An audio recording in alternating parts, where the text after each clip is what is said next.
Assalamualaikum warahmatullahi wabarakatuh. Nah, di sini kami akan membahas tentang hasil diskusi kami terkait dengan kasus-kasus yang diberikan di ruang kolaborasi pada mata kuliah ini. Sebelumnya, perkenalkan anggota dari kelompok kami. Anggota yang pertama yaitu Abdul Luki Baidowi. Anggota yang kedua, Alfi Meli Ramadhani. Anggota yang ketiga, Aulia Rahma. Dan anggota yang terakhir atau anggota yang keempat yaitu Cynthia Rizky Amelia. Kasus pertama, bayangkan jika Anda adalah seorang guru matematika di kelas 7. Nah, saat ini Anda hendak menyampaikan materi mengenai matematika sosial, yakni mencari nilai rata-rata. Untuk memudahkan peserta didik dalam memahami pembelajaran, Anda mencoba untuk membuat urutan atau langkah-langkah yang perlu diikuti oleh peserta didik agar dapat mencari nilai rata-rata pada sebuah soal. Anda meminta kepada peserta didik untuk mengerjakan soal yang Anda berikan. Hasilnya, peserta didik mampu mengerjakan dengan benar, sesuai dengan langkah yang telah Anda siapkan. Beberapa saat kemudian, Anda meminta kepada peserta didik untuk mengulangi soal yang sama tanpa melihat urutan pengerjaan soal, dan peserta didik mampu mengerjakannya dengan benar. Pertanyaannya, menurut Anda, apa yang membuat peserta didik mampu mengerjakan soal dengan baik pada percobaan kedua atau tanpa melihat urutan atau langkah pengerjaan soal? Menurut kami, pada kasus ini guru menerapkan teknik scaffolding di mana guru memberikan sejumlah bantuan kepada peserta didik berupa langkah-langkah cara pengerjaan soal rata-rata di awal pembelajaran. Kemudian mengurangi bantuan dan memberikan kesempatan peserta didik untuk mengerjakan secara mandiri. Kemampuan peserta didik untuk menyelesaikan soal dengan baik pada percobaan kedua tanpa memperhatikan urutan atau langkah menunjukkan pemahaman konsep yang lebih mendalam terkait konsep dasar mencari rata-rata. Guru membuat langkah-langkah penyelesaian dalam mencari rata-rata sehingga peserta didik dapat memahami pembelajaran dengan baik dan menerapkan langkah-langkah tersebut untuk menyelesaikan soal secara mandiri. Selain itu, peserta didik juga sudah terbiasa berlatih menyelesaikan soal yang berkaitan dengan rata-rata dan memiliki gambaran langkah-langkah pengerjaan soal tersebut.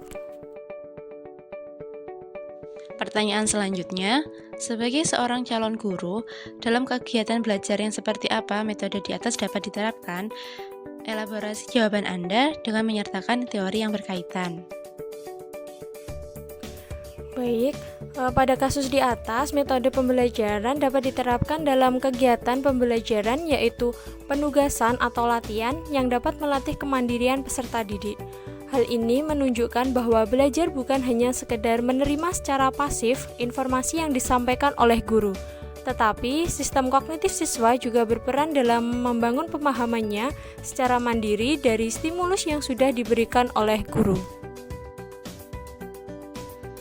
Kasus yang kedua, Rina adalah seorang guru di kelas 1 SD. Sebagian besar peserta didiknya belum bisa berhitung dengan lancar. Rina sedang memikirkan cara yang sesuai untuk membantu setiap peserta didik menyelesaikan tentang belajarnya. Pertanyaan pertama, menurut Anda, apa yang dapat Rina lakukan untuk membantu peserta didiknya sesuai dengan tahapan perkembangan usia? Baik, pada kasus kedua menurut kami, kasus tersebut merupakan fase perkembangan kognitif tahap praoperasional pada rentan usia 2-7 tahun, di mana anak mulai mempresentasikan dunia dengan kata dan gambar. Rina dapat menciptakan pembelajaran yang menerapkan logika pada objek fisik untuk menstimulus kemampuan peserta didik dalam berpikir. Rina juga dapat membuat media ajar dengan menggunakan gambar, tanda, dan simbol maupun benda-benda di sekitar peserta didik seperti buku, pensil, pena, dan penghapus sebagai media berhitung yang menarik bagi peserta didik, sehingga mempermudah peserta didik dalam memahami konsep berhitung. Selain itu, Rani dapat melakukan pengajaran berbasis permainan yang interaktif dan menyenangkan bagi peserta didik. Salah satu contoh permainan yang berkaitan dengan berhitung yaitu permainan congklak. Pertanyaan selanjutnya, pertanyaan kedua, mengapa Anda menyarankan hal tersebut? Elaborasi jawaban Anda dengan menyertakan teori yang berkaitan. Nah, karena langkah pembelajaran tersebut telah sesuai dengan fase perkembangan kognitif peserta didik, yaitu melalui pendekatan konstruktif.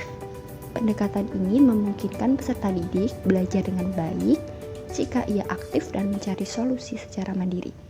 Kemudian metode pembelajaran juga dapat menggunakan eksperimen dan berdiskusi, serta mengurangi metode ceramah dan hafalan materi. Kasus yang ketiga. Made adalah seorang guru yang mengajar di salah satu sekolah negeri di wilayah Bali. Ia mengampu mata pelajaran bahasa Indonesia. Ia hendak mengajarkan materi teks deskripsi pada peserta didiknya. Pada buku cetak yang menjadi panduannya saat mengajar, terdapat beberapa contoh teks deskripsi yang menceritakan tentang bangunan-bangunan pencakar langit yang ada di ibu kota. Dengan memperhatikan latar belakang setiap peserta didiknya, Made pun mencoba untuk memberikan contoh berbeda. Ia memberikan contoh teks deskripsi tentang pantai dan makanan khas di Bali. Menurut Anda, apakah pertimbangan dan keputusan Made sudah sesuai? Mengapa demikian? Menurut kami, pertimbangan dan keputusan Made sudah tepat karena menerapkan pembelajaran yang sesuai dengan kondisi dan budaya di sekitar peserta didik. Hal ini terlihat dari guru yang memperhatikan latar belakang setiap peserta didiknya dengan memberikan contoh teks deskripsi tentang pantai dan makanan khas di Bali. Penggambaran yang konkret dan sesuai dengan kehidupan sehari-hari menjadikan peserta didik lebih mudah memahami dan menerima materi yang diajarkan. Prinsip apa yang Made gunakan dalam kasus tersebut? Elaborasi jawaban Anda dengan menyertakan teori yang berkaitan. Prinsip yang digunakan Made pada kasus tersebut termasuk dari teori belajar behavioristik. Teori belajar behavioristik adalah teori belajar yang menekankan pada tingkah laku manusia sebagai akibat dari interaksi stimulus dan respon. Mode pembelajaran yang digunakan yaitu CTL atau Sound Contextual Teaching Learning. Menurut John dalam Santi, Salihab, dan Abdul 2018, pendekatan CTL merupakan suatu proses pembelajaran yang melibatkan siswa dalam aktivitas penting yang membantu mereka mengaitkan pelajaran akademis dengan konteks kehidupan nyata yang mereka hadapi. Sekian pembahasan dari hasil diskusi kami. Jika ada kurang dan salahnya kami mohon maaf.